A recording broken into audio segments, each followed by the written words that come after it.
हम तखेसारी के फैन बा, दुनिया में चर्चा हमार बा। जेक नाम सुनते ही दिलवा में बजला तार बा। रीलवा पे चलला ट्रेंड, कमेंट में लार उठे खेसारी भैया के फैन हम सब लोग जाने कहे उठे। खेसारी भैया के फैन हम सब लोग जाने कहे उठे।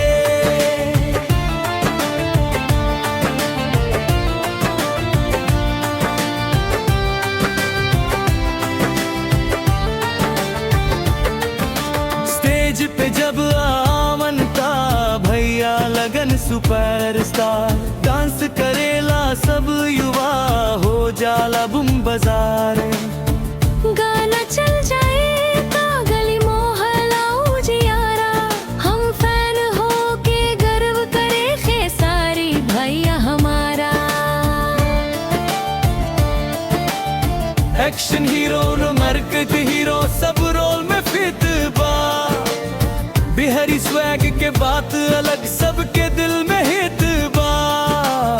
फनवार में तैयार बा, रील शॉट वीडियो बनावट खेसारी भैया के प्यार में दुनिया सारी हिलावट। लव यू भैया बोल बोल के कमेंट में आग लगा दी। ट्रेंडिंग लिस्ट में नाम देखी, खुशियाँ सब में बादी। फैन हो के हम जीतला यही हमार पहचान। खेसारी भैया के नाम पे चलला हमार जान।